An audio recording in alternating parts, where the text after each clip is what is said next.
Praise the lord. ప్రభువైన యేసుక్రీస్తు నామములో అందరికీ వందనాలు. ఈరోజు దేవుడు మనందరితో మాట్లాడుచున్న మాటను మనం శ్రద్ధగా ధ్యానించుకుందామండి. దానియేలు గ్రంథము 6వ అధ్యాయము 22వ వచనము. నేను నా దేవుని దృష్టికి నిర్దోషినిగా కనబడితిని గనుక ఆయన తన దూత నంపి సింహములు నాకు ఏ హానియో చేయకుండా వాటి నోళ్ళు మూయించెను.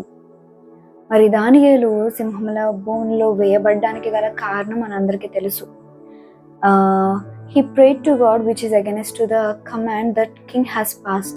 మరి రాజాజ్ఞ ఒకటి పాస్ చేయబడింది, ఏమనంటే ఏ ప్రతిమకు కూడా మొక్కకూడదు రాజుకు తప్ప అని చెప్పి. మరి దానియేలు మాత్రం దాన్ని పాటించలేదు.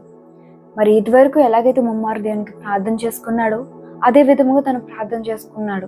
ఇదంతా కూడా స్కెచ్ తన యొక్క మరి తన తోటి వ్యక్తులు ఈ యొక్క స్కెచ్ వేశారనమాట. ఎలాగైనా దానియేలును కిందకి దించాలి అని చెప్పి ఒక స్కెచ్. మరి రాజు ఒక 125 మందిని 120 మెంబర్స్ని అధిపతులుగా నియమించుకున్నాడు. వారిలో ముగ్గురిని ప్రధానులుగా చేసుకున్నాడు. ఆ ముగ్గురులో ముఖ్యుడు ఎవరంటే ఈ యొక్క దానియేలు. అయితే మళ్ళా రాజుకి ఏం ఉద్దేశం కలిగి ఉందంటే అందరి మీద ప్రధానిగా అందరికన్నా ఉన్నతమైన స్థానాన్ని దానియేలుకి ఇవ్వాలి, ఈ రాజ్యం అంతటి మీద అతన్ని నియమించాలి అని చెప్పి రాజు ఒక ఉద్దేశం కలిగి ఉన్నాడు. అయితే ఈ ముగ్గురులో దానియేలును రాజు హెచ్చించాలి అని చెప్పి అనుకున్నాడు. మిగతా ఇద్దరు ఉన్నారు చూడండి, మిగతా ప్రధానులు ఉన్నారు చూడండి, వాళ్ళు ఏమని అనుకున్నారంటే ఎలాగైనప్పటికీ కూడా దానియేలు మీద రాజు యొక్క ఫేవర్ లేకుండా చేయాలి, ఎలాగైనా దానియేలును కిందకి దించాలి అని చెప్పి ఈ యొక్క ప్రధానులు వారు స్కెచ్ వేశారనమాట. దానియేలులో ఎటువంటి తప్పు వెతుకుదామన్నా దొరకదు. కాబట్టి మనము దానియేలు దేవుడు విషయమై దొరుకుతాడు. కాబట్టి ఈ యొక్క ప్లాన్ వేద్దామని మరి రాజు దగ్గరికి వెళ్ళి ఈ యొక్క కమాండ్ పాస్ చేయండి రాజా అని చెప్పి ఆ యొక్క కమాండ్ పాస్ చేయించి మరి సింహముల బోన్లో దానియేలును వేయడానికి గల కారణము ఈ వ్యక్తులు. రాజుకు కూడా ఇష్టం లేదు, ఎలాగైనా దానియేలును కాపాడాలని చూశాడు. కానీ he also has to obey to his command. మరి తను కూడా తను ఏదైతే మరి ఆజ్ఞను పాస్ చేశాడో దానికి లోబడ్డాలి. అయితే తను కూడా మరి మనసు ఒప్పకపోయినప్పటికీ కూడా దానియేలును సింహాల బోన్లో వేశాడు. మరి మన జీవితంలో కూడా మనము పైకి ఎదుగుతూ ఉన్నప్పుడు మన యొక్క పై అధికారులు ఏమో మనల్ని తొక్కాలని చూస్తూ ఉంటారు, మన కింద ఉన్న వ్యక్తులు మనల్ని లాగాలని చూస్తూ ఉంటారు. మరి మనము నీతిగా బ్రతుకుతున్నప్పుడు, నీతిగా మనం పనిచేసుకుంటూ ఉన్నప్పుడు ఏదో ఒక నింద మన మీద వెయ్యాలని చూస్తుంటారు. మనలో ఏ నింద కూడా ఏ తప్పు కనిపించకపోతే లేనిపోని నిందలు మన మీద వేసి మనలను కిందకు త్రొక్కాలని చూస్తున్నవారు అనేకులు. అయితే మరి మన యొక్క దేవునికి తెలుసు కదా మన హృదయం ఎలా ఉంది, మనం నిర్దోషులమా కాదా, మనము పాపం చేసిన వారమా, లేకపోతే మనము నిర్దోషిగా ఉన్నామా లేదా అని మన దేవునికి తెలుసు. ఇక్కడ దానియేలును కూడా దేవుడు అక్కడ దానియేలు మాట్లాడతాడు. 6వ అధ్యాయం 22వ వచనంలో ఏమనంటే, నేను నా దేవుని దృష్టికి నిర్దోషినిగా కనబడితిని గనుక ఆయన తన దూత నంపి సింహములు నాకు ఏ హానియు చేయకుండా వాటి నోళ్ళు మూయించను అని. మనం నిర్దోషులం అయితే ఖచ్చితంగా దేవుడు ఏం చేస్తాడంటే మనలను కాపాడతాడు. మరి అందరూ మనకు హాని చేయాలని చూసినప్పటికీ కూడా, మనలను ఏదో ఒక విధంగా అవమానపరచాలని చూసినా, మనలను కిందకు త్రొక్కాలని చూసినా, మనం నిర్దోషులుగా ఉంటే మన దేవుడు మనలను కాపాడే దేవుడు. మరి ఈ యొక్క లోకము మనలో ఏదో ఒక లోపము వెతకాలని చూస్తూ ఉంటుందండి.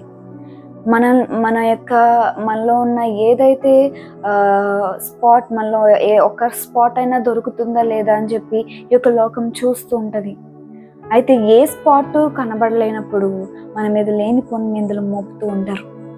మరి ఎప్పుడైతే మరి దానియేలు దేవుని దృష్టికి నిర్దోషిగా కనబడ్డాడో మరి దేవుడు దానియేలును కాపాడాడు. మరి ఎవరైతే ఈ యొక్క ప్లాన్ స్కెచ్ అంతా వేశారో చివరికి ఆ సింహముల బారిన ఎవరు పడ్డారండి? ఎవరైతే ఈ యొక్క స్కెచ్ అంతా వేశారో వాళ్ళని సింహంలో గుహలో వేసినప్పుడు వాళ్ళు ఇంకా కింద పడకుండానే సింహములు వారి యొక్క మాంసమును తినేసాయంట. మరి ఎవరు తీసుకున్న గుంటలో వాళ్ళే పడతారన్నట్టు మరి ఆ యొక్క స్కెచ్ వేసిన వాళ్ళే ఆ యొక్క సింహాల బారిన పడ్డారు. మరి సామెతల గ్రంథము 26వ అధ్యాయం 27వ వచనం చూసినట్లయితే, గుంటను త్రవ్వువాడే దానిలో పడును, రాతిని పొర్లించు వాని మీదకి అది తిరిగి వచ్చును. ఎవరైతే మన మీద మనల్ని త్రొయ్యాలని గుంటలు తవ్వుతున్నారో మరి వాళ్ళే చివరికి ఏం చేస్తారంటే దానిలో పడతారు. మనం నిర్దోషిగా ఉన్నాము అంటే ఖచ్చితంగా దేవుడు మనల్ని కాపాడుతాడండి. ఖచ్చితంగా, ఫర్ ష్యూర్. మనల్ని దేవుడు ఎప్పుడు కూడా మనకు అన్యాయం చేసే దేవుడు అయితే కాదు. మనలను ఎంత త్రొక్కాలని చూసినప్పటికీ, ఎంతవరకు త్రొక్కాలని చూస్తే అంత పైకి దేవుడు మనల్ని లేపుతాడు. మరి ఈవెన్ మనం మొర్దెకై, హామాను వారి యొక్క జీవితంలో కూడా మనం చూడొచ్చు. మరి మొర్దెకై కోసము హామాను ఉరికొయ్యను తయారు చేయించాడు, కానీ చివరికి ఆ ఉరికొయ్య మీద ఉరి వేసుకుంది ఎవరు? హామాను. మరి మన జీవితంలో మనల్ని త్రొక్కాలని చూసిన వారికి దేవుడు ఖచ్చితంగా బుద్ధి చెప్తాడు. మరి అంతవరకు మనము సైలెంట్గా ఉండాలి. మరి మనం దేవుని నిమిత్తమై మనము దూషింపబడి లేకపోతే మనం నిందింపబడుతున్నట్లయితే ఇంకనూ దేవుడు మనల్ని హెచ్చిస్తాడండి. మనం దేవుని నమ్ముకున్నందుకు మరి ఈ లోకం మనలను ఏదో ఒక విధంగా మనల్ని అవమానపరచాలని లేకపోతే మనల్ని కించపరచాలని చూస్తూ ఉంటారు. మరి మనం వర్క్ చేసే వర్క్ ప్లేసెస్లో అవ్వచ్చు, మనం చదువుకుంటున్న మన యొక్క కాలేజెస్లో అవ్వచ్చు, యూనివర్సిటీస్లో అవ్వచ్చు, స్కూల్స్లో అవ్వచ్చు, మనం ఎక్కడ ఉన్నప్పటికీ దేవుని నమ్ముకున్న వారమై మనము హింసింపబడి నిందింపబడితే కనుక ఖచ్చితంగా దేవుని మనలను హెచ్చిస్తాడు, మనల్ని కాపాడతాడు. కాబట్టి నా ప్రియ సహోదరి సహోదరుడా, దేనికి దిగులు చెందవలసిన అవసరం లేదు. మరి ఈ యొక్క లోకంలో న్యాయం కోసం మనము కోర్టుకి పరుగులు తీస్తూ ఉంటాము. మరి జడ్జి ఇచ్చే ఆ యొక్క ఫైనల్ జడ్జిమెంట్ అదే కదండి.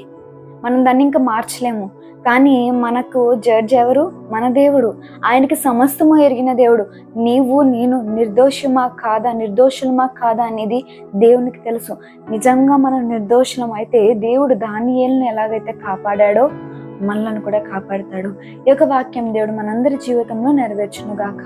ఆమేన్. అందరూ తల వంచినట్లయితే ప్రార్థన చేసుకుందాం. సర్వోన్నతుడా, సర్వ సృష్టికర్త యేసయ్యానికి వందనాలు. ఈరోజు మీరు మాతో మాట్లాడిన వాక్యమును బట్టి నీకు స్తోత్రములు తండ్రి. దేవా, మమ్మల్ని త్రొక్కాలని, మమ్మల్ని కిందకు లాగాలని చూస్తున్నవారు, ప్రయత్నిస్తున్నవారు అనేక మంది ప్రభువా. మరి మేము తండ్రి నీ దృష్టికి నిర్దోషులుగా తండ్రి కనబడినట్లయితే మమ్మలను దయతో ప్రభువా మమ్మల్ని రక్షించండి. వారి బారిన పడకుండా మమ్మల్ని కాపాడండి.